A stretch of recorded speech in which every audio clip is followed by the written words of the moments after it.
Bonjour les pirates et les licornes. Aujourd'hui, je vais vous lire La légende des pyjamasques de Romuald aux éditions Gallimard Jeunesse Giboulet.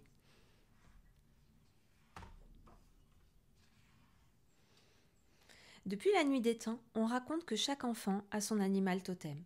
Quand venait minuit, ces animaux fabuleux descendaient des étoiles et chassaient les cauchemars. La lune les guidait comme un phare. Ils allaient ainsi vers les enfants qu'ils avaient choisis comme amis. Les animaux totems pouvaient visiter les rêves des enfants. Ils y entonnaient des chants magiques pour leur porter bonheur et leur donner des pouvoirs qui leur serviraient plus tard. Nous sommes vos totems, vos protecteurs, chantaient les animaux. Gardez-nous dans un coin de vos rêves.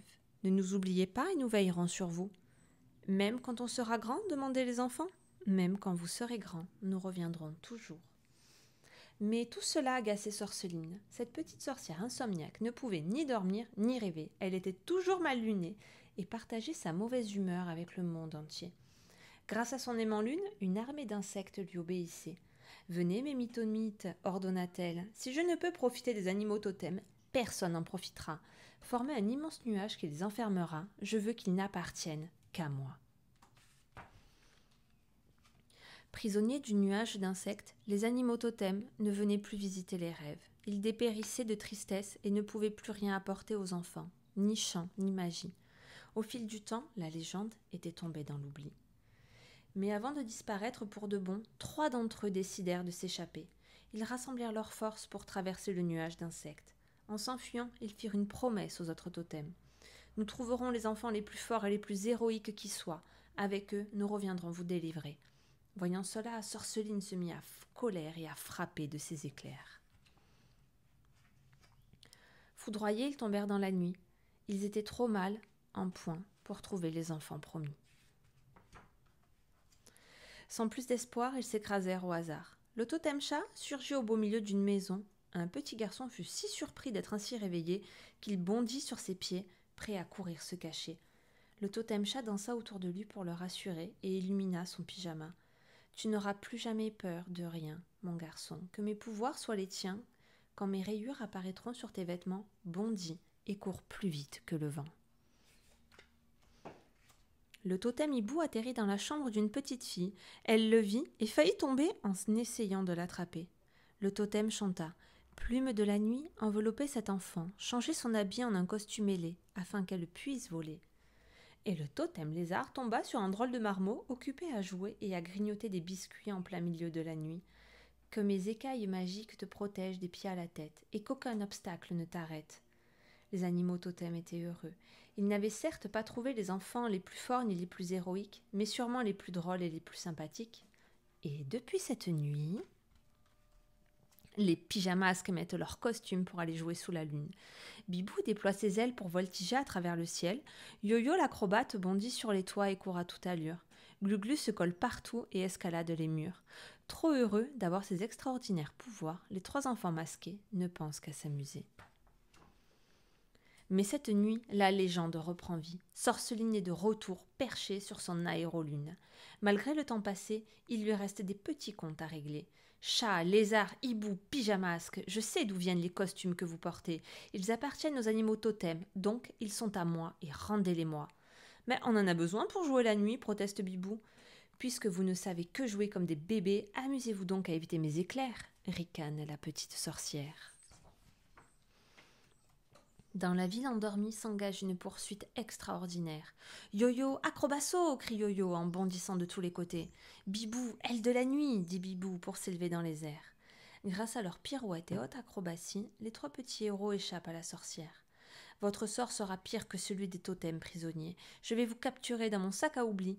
Quiconque se laisse prendre dedans, il disparaît sur le champ. » Ce n'est donc pas seulement une légende, réalisent les pyjamasques. Il existe vraiment des animaux totems à délivrer, alors on ne joue plus, il faut les aider. Glu-Glu main collante, dit l'enfant lézard. Et grâce à son pouvoir collant, Glu-Glu s'accroche sous l'aérolune et le secoue dans tous les sens.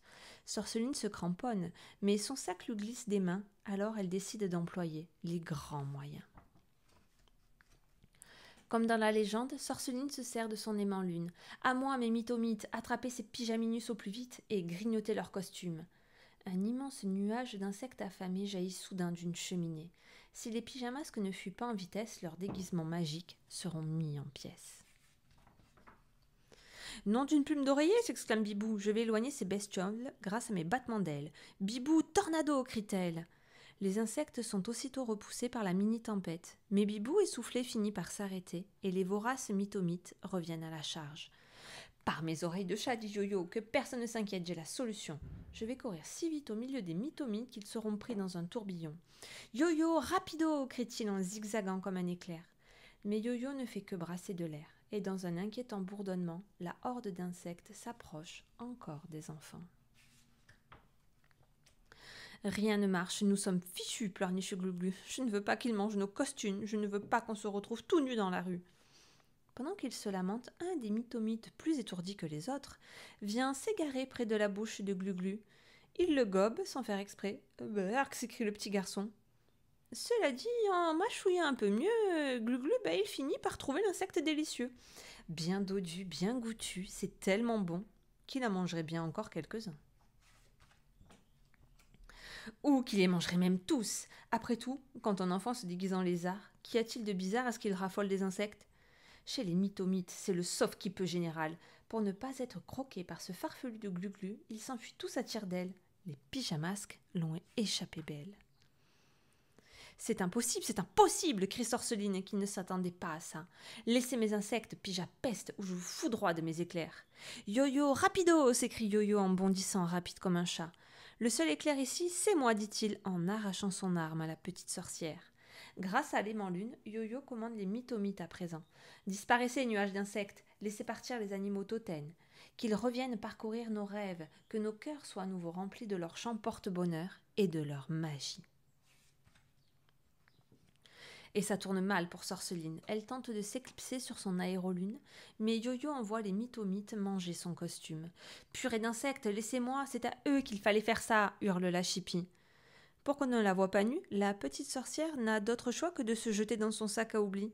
Te voilà habillée comme un sac, se moquent les pyjamasques. Et ce n'est pas très malin d'avoir fait ça, lui fait remarquer Yo-Yo. Tu sais ce qui va t'arriver maintenant ? Sorceline eut à peine le temps de comprendre sa bêtise que le sac à oubli la fit disparaître. Yo-Yo commanda aux mythomites de la suivre et jeta l'aimant lune derrière eux. Quelle histoire ! Cette nuit, la légende s'est rejouée, mais grâce aux 3 enfants, tout s'est mieux terminé. Nos 3 héros doivent maintenant rentrer car l'heure de l'école va vite arriver. Ils retirent leurs costumes et laissent les animaux totems repartir bien à l'abri vers leur endroit secret. « Est-ce que la nuit prochaine, vous reviendrez ?» demandent les enfants. « Bien sûr, nous sommes vos totems, vos protecteurs, chantonnent les animaux. Gardez-nous dans un coin de vos rêves, ne nous oubliez pas, et nous veillerons sur vous. Et nous reviendrons toujours. »